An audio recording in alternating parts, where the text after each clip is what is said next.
Ever since the release of the Final Fantasy VII Remake, every so often there's talk of whether or not Square would do the same for its other games. Especially in the Kingdom Hearts fandom, there's been talk of a hypothetical Kingdom Hearts remake. Now, I'm of the opinion that Kingdom Hearts 1 doesn't really need a remake. I mean, maybe remasters of a bunch of the old games with KH3 or 4's graphics would be nice, but it's not like it's desperately needed. The HD ports are perfectly fine, although remasters or something for Days Encoded would be amazing, if at least to get them out of Nintendo DS jail. But let's say, hypothetically, for the purpose of discussion, that Square looked at the Final Fantasy VII Remake project and said, yeah, let's do that for Kingdom Hearts 1. What might that look like? That's something that I want to discuss in this video. What if Kingdom Hearts 1 was rebuilt from the ground up? How much of it should be changed for a modern gaming experience? What should they add and rework? Is there anything that should be completely changed or removed? What new things can we add to the story and gameplay? But first, what should stay the same? The FF7 Remake totally changes the gameplay from the original, but honestly I don't think that's necessary here, for reasons I'll get into later. The story also doesn't need to be changed and stretched out the way Remake is. In the original game, you leave Midgar after about 10 to 15 hours, give or take, but the Remake turns that into its own 40-ish hour game. I love that with the Remake project, but this isn't what I want from a Kingdom Hearts 1 remake. I don't think a deep dive into the story to that degree is necessary.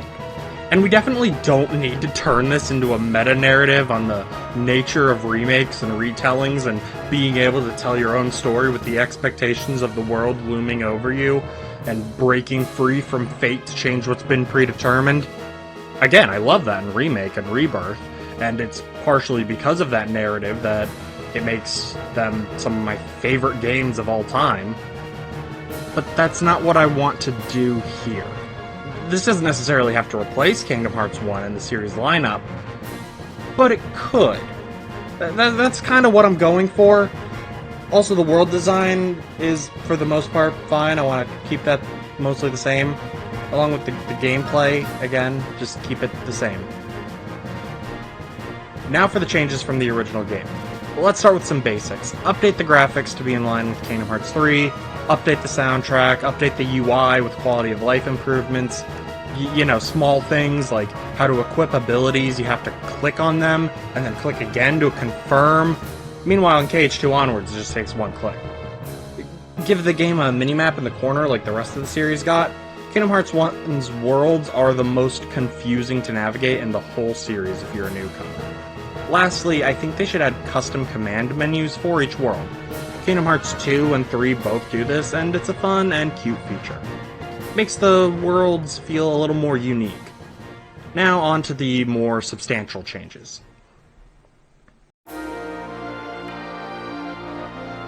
Kingdom Hearts 1's combat and movement has the reputation of being really clunky, and this is really only true if you're comparing it to more recent games. KH1 Sora doesn't have a lot of movement options outside of glide, and his attacks and abilities are nowhere near as flashy as what he would get later on with summons, limits, drive forms, flow motion, Keyblade transformations, attraction flow. But the problem is learning all of those abilities is part of Sora's growth throughout the series. So giving him all of these cool things right out the gate takes away from his growth as a character. So what's the solution here? Why not just give him smaller and weaker versions of later abilities? For example, Reflect in KH2 is super powerful. One of the few criticisms of the game's combat is how insanely useful the final tier Reflega is. It takes all the damage that would be dealt to Sora and then spits it back out tenfold. I think a version that doesn't deal any damage, only blocking it, would work well here. If implemented well, it could allow the player to play defensively by hanging back and tanking damage, as well as letting more experienced players get up close to enemies and deal as much damage as possible before quickly reflecting the enemy's breakout attack. For the second and third tier, maybe it stays out a little longer, and then the third tier covers party members. Speaking of party members, put all three of them on the field at once. I'm so happy we no longer had to choose between benching Donald or Goofy in KH3. First thing these goobers need, though, is limits. Simple ones, not as flashy as 2 or 3, but still being used and done with pretty quickly. My inspiration is mainly the party member slights from Chain of Memories. For example, the attack where Goofy knocks an enemy into the air and Sora jumps up and knocks him back down. Now, originally I was going to leave it there, but then I remembered that it's my video and I don't have a time limit, so I'm just gonna list them all. For Aladdin, he and Sora can run around slashing enemies, with every hit dropping a ton of prize orbs. For Ariel, her and Sora can spin around each other in a vortex that deals a bunch of damage to enemies. For Jack, he and Sora can scare every enemy in a set radius, stunning them for a long period of time or until they're attacked. Peter Pan and Sora hover around a single enemy, dealing a bunch of damage to them. Beast is difficult because I want it to be something that he can do while Sora is still missing his Keyblade. Maybe have Sora direct him towards an enemy, and then he lunges at them and does a combo before roaring, which does AoE damage. You know, something crazy powerful. I'll admit, I'm a little biased towards Beast. I think he's super cool. Donald and Goofy would each have 2 limits, like in 2 and 3. Donald's first one would have him stick close to Sora for a limited time, and every spell Sora does, Donald copies it. His second limit could have him summon a firework like he does with Duck Flare, but maybe he just summons one and you have to mash the X button to make it increase in size and deal more damage when it gets launched. Goofy's first one can be the combo from Chain of Memories that I mentioned earlier. His second could be the Goofy Tornado ability, but stronger and focused around Sora. Yes, I got this one from Chain of Memories as well. And the next thing I'm stealing from Peak of Memories is a Sora, Donald, and Goofy team-up move, where Sora and Donald hold Goofy like a battering ram and run around like maniacs. And then you can keep Trinity, just make it suck less. Keyblades should have abilities now. This isn't that important, I just like how Keyblades have abilities in 2 and 3, and I think it would be neat to bring that back. I don't really know a lot about game balancing, so I'm not going to try and come up with anything specific.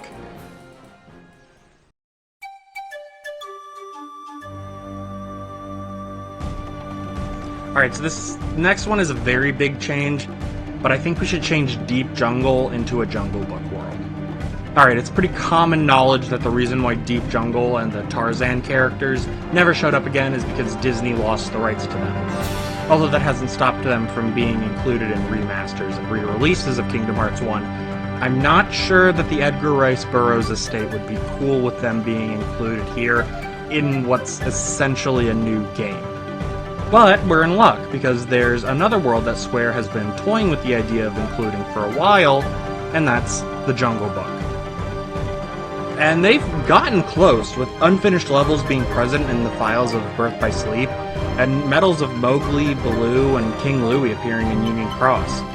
I'm not going to go in depth with what I would want the story to be like, but I think just loosely following the plot of the movie is fine. Baloo and Bagheera could be party members, there could be an encounter with King Louie, and boss fights against Kaa and Shere Khan. But maybe you could even have Kaa hypnotize Donald and Goofy, and then you have to fight them.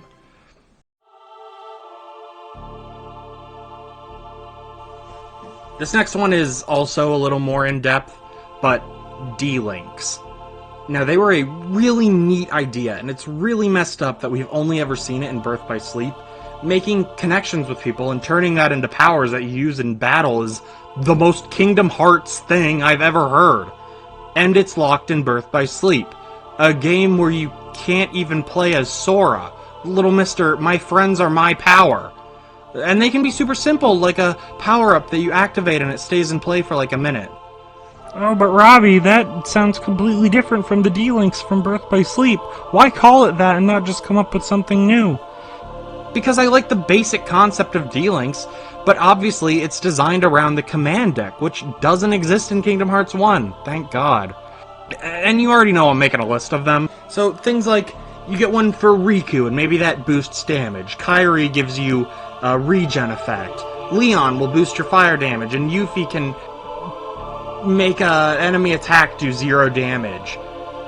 You can get Alice, Mowgli, Baloo, Bagheera, Hercules, Cloud, Phil, Merlin, Aladdin, Genie, Pinocchio, Jiminy Cricket, Ariel, and Sebastian, King Triton. And these can all increase your attack and defense for certain elements. Like, maybe Ariel does ice, since it's the closest thing we have to water. Jack can do gravity. Peter Pan can increase your damage in the air. Tinkerbell can increase your glide speed. Then, of course, we need Sid, Winnie the Pooh, Tigger, Beast, Belle, Aerith, the Fairy Godmother, Donald and Goofy, Pongo and Perdita. Keep the Dalmatians in there, by the way. Include characters that, although you don't meet in the base story, really, are linked to Sora. And maybe you unlock them as rewards for, like, beating the game, beating super bosses, something like that. Endgame stuff.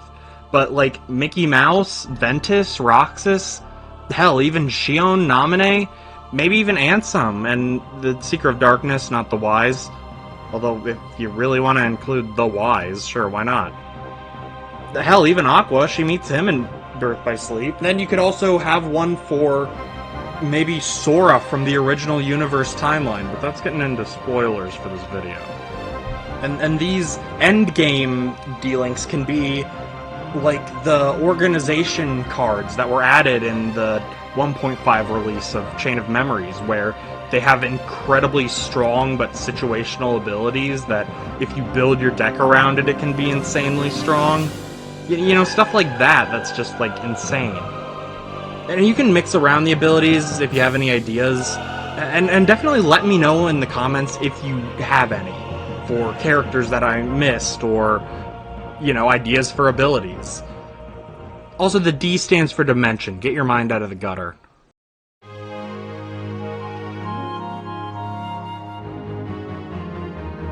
Next up, Gummy Ship Overhaul. I don't care if you make it a copy of Kingdom Hearts 2 or Kingdom Hearts 3, they're both significant improvements over Kingdom Hearts 1, or if you just make it a world map like Birth by Sleep with no gummy routes. I don't care, just get rid of this Lego bullshit. I hate it. I hate Kingdom Hearts 1 gummies. God. Where was I? Oh yeah. Side quests and synthesis rework. Now, I'm lumping these together because I think they would go together. I really dislike synthesis in Kingdom Hearts 1. The grind for materials is at its worst here. And having to keep waiting for a rare enemy spawn and then having to fight it over and over again for enough rare material drops is annoying as hell. And aside from just requiring less of each rare item, I think the best way to do that is some kind of side quest system. And they don't need to be super complicated, like maybe an NPC in Traverse Town wants to give someone some kind of unique flowers, so Sora and the crew go to Wonderland to get them for him. Or after Geppetto and Pinocchio show up in Traverse Town, they tell you about one of their belongings that they left in Monstro and ask if you can go find it for them. Maybe Merlin wants to know that you're effectively using your magic, so he asks you to defeat certain Heartless with an element that they're weak to. You know, simple stuff like that. There could even be a monster hunt board with strong versions of Heartless that you have to track down. I know it's not the only game to do it, but the Final Fantasy XVI version of the Monster Hunt board is kind of what I'm thinking of here. And then your reward can be anything from synth items, new gear, new abilities, an EXP boost, anything. And even if it ends up taking the same amount of time as it does in the original game, at least this way it's more engaging to play and doesn't really feel like grinding. And then, once you've completed all of them, that's how Kurt Zisa, the Phantom, and even the Unknown spawn. Instead of just being there once you reach the end of the world. While we're on the topic of super bosses anyway, maybe you could add one more in? I could go either way with that. The ones we already have are great, but maybe something new to push us further with the new mechanics would be cool. Maybe it could be a new Heartless, something like Dark Inferno, or the souped-up Dark Side from the KH4 trailer. Or maybe Twilight Thorn, or some other kind of nobody. Hell, maybe one of the foretellers, assuming that this hypothetical game was going to be released while we're still in this current era of the series. Kingdom Hearts has a pattern of secret bosses being characters from a future game. Restore Bahamut and other cut content. Now again, it's pretty common knowledge that at some point in development, Sora was supposed to be able to summon Bahamut from the Final Fantasy series. The only remainder of this in the game is a menu option, obtainable through hacking. I don't know what he would do or how he would work, but he's one of my favorite summons in Final Fantasy, so please put him in the game. I don't care what version he's based on, although I think that either making him look like the version from the Final Fantasy VII Remake would be cool, since this is a remake in a similar vein, and seeing the art style clash would be really funny. Although, if they wanted to give him a totally original design, I think that would be pretty cool too. I'm also not sure how this would work, but getting to visit Disney Castle would be cool, although it would probably conflict with Sora saying that this is the first time he sees it in KH2, so maybe not, I just wanted to mention it. Being able to return to Destiny Islands also would be nice. However, if they wanted to make it part of the end of the world, that would really make sense. Maybe they could include the extra fight against Riku like they originally wanted to, and maybe afterwards he could join Sora, Donald, and Goofy leading up to the final battle against World of Chaos Ansem. Although that's getting into some story changes and additions.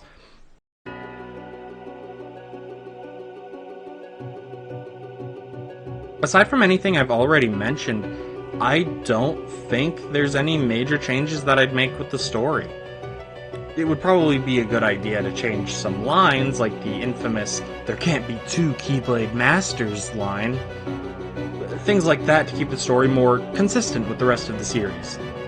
Maybe make it so that Riku gives Sora Oblivion, like was originally intended. But Robbie, you said at the beginning of the video that you didn't want to change the story at all. I lied. Alright, now when it comes to the Final Fantasy VII Remake so far, I 100% subscribe to the theory that after his defeat in Advent Children, Sephiroth traveled back in time through the life stream. This way he could bait the party into killing the Whispers and changing fate.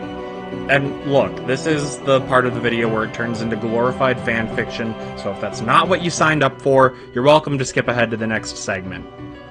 Ansem, Seeker of Darkness, goes through an interesting character arc in Kingdom Hearts 3. By the time of his death in the Keyblade War, he seems to feel indifferent about the outcome of the conflict, and shame over everything that he did with the Heartless experiments with Ansem the Wise. He even expresses pride in Riku and how far he's come and how strong he is now. What if this indifference towards Xehanort's goals and respect for Riku turned into him wanting to try and change the way things happen to help Riku and Sora? I'll admit that this might be a stretch for his character, but lore-wise, there isn't really anything that keeps him from traveling back in time. He has his old self and Riku as anchors. As for a vessel, he could appear as the brown cloak, like he does in the original game. Although I'd want to give him a new outfit to totally differentiate between him and the original timeline Ansem. I wouldn't want the player getting confused on who's who. But I think it would be interesting to see him do small things, like be the one to wake up Riku on the night Destiny Islands is destroyed, spurring him on to take his journey. Towards the end of the world, the Riku fight that we'll be adding back in could really be this new Ansem taking the form of Dark Riku to test Sora and the team. And then once he's defeated, he can give this vessel to the real Riku so that they can team up to defeat the original Ansem. And then afterwards, he can have the scene where he realizes that although he regrets the hardship he put Riku through, he understands that Riku wouldn't have grown into the man that he is now if not for the experiences he went through. And as he fades away into whatever Kingdom Hearts equivalent of the afterlife is, he can even see the Riku replica and have a discussion with him. The two can then resolve to watch over Riku as guardian angels of sorts. And it's not like this is completely unprecedented. I mean, it's confirmed that Ansem traveled back in time to get young Xehanort to leave Destiny Islands and go to Skalad Kylum. So he is used to doing time travel shenanigans. But I'll cut myself off there. I'm fully willing to admit that I was huffing Final Fantasy VII Remake theory gas while I was writing this last segment. I'm sorry if it got a little too fanfiction-y and I lost you there towards the end, especially with the Riku replica coming in. But you'll have to forgive me since he's literally one of my favorite characters in the series, and I doubt he's ever coming back from the dead again.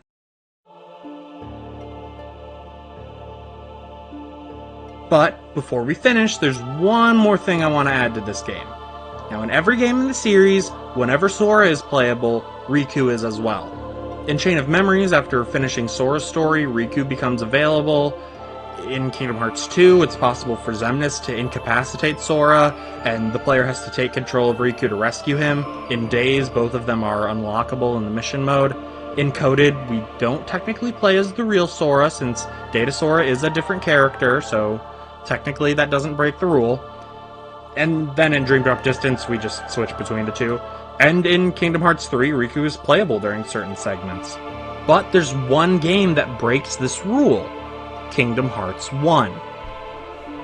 So let's do what Chain of Memories did and explore Riku's side of the story after beating the game. Starting with him on Destiny Islands with the others before falling into darkness and waking up in Hollow Bastion. We can see him be the one who collects the Princesses of Heart for Maleficent, going to each of their different worlds. He could be the one to kidnap Alice, while Sora, Donald, and Goofy fight the card soldiers in the background. We could play as him while he's kidnapping Pinocchio and Monstro, and team up with Sora, Donald, and Goofy for the first Parasite Cage fight. We could see him fight Beast in Hollow Bastion before taking the Keyblade from Sora. And we would of course fight Sora, Donald, and Goofy before his one-on-one with Sora. And after his defeat by Sora, maybe he could have some kind of battle in the mind type of thing, where he fights himself before reappearing to join with Sora, Donald, and Goofy to battle Ansem in World of Chaos. And then after the fight, he can appear on the other side of the Door to Darkness to help close it, just like in the original story. And then it can end with him drifting away into the darkness before he wakes up in Castle Oblivion. And for one final thing, maybe we could get some kind of DLC that goes through the story of Chain of Memories, again playing as both Riku and Sora. You know, for all the people who hate the card gameplay, I personally love it, but I know everyone hates it, so that might be interesting. But I think that's going to do it for me. That's what I think a hypothetical Kingdom Hearts remake would look like. Do I think we'll get anything like this? Probably not. We might get a straight remaster with quality of life improvements and stuff like that. I mean, we're seeing something like that with the new Steam release also causing them to update the Epic Games version to update some of the textures and stuff. So, you never know, but I'm not really holding my breath. And that's fine. As cool as all this would be, it's not like the original game is a janky mess. And if you want a new way to experience Kingdom Hearts 1, I've actually been playing the Critical Mix mod by Zendra over on Twitch. It's a lot of fun. It's actually what you've been seeing gameplay of this whole video. It even has a version where you play as Riku. Now, ironically, it got updated literally the day after I finished playing it on Twitch, so it doesn't really look the same as it does in this video. I was just using it as kind of a visualization of what this might look like. And hey, if this video does well enough, I'll do another playthrough of it with the new version of the mod that's totally revamped. There's also a custom map mod created by S'mores for Kingdom Hearts 3 that lets you explore a beautifully recreated Traverse Town. It's still a work in progress, but it looks sick. I'll leave links to both of these mods in the description. But my point is that the ideas in this video don't have to remain a total fantasy. But that's going to do it for this video. I originally planned to get this out months ago to coincide with the release of Rebirth, but clearly that didn't happen. Oh well. At least it's out before Missing Link. I'm not sure what my next video will be, but I think it'll be more of a straightforward review of a game. So like and subscribe to see whatever that is when it comes out. Follow me over on Twitter and Twitch. I try to stream a couple times a week at least, and I play a variety of games. I'll see you next time, but until then, thank you so much for watching, and please, have yourselves a damn good one. Peace out.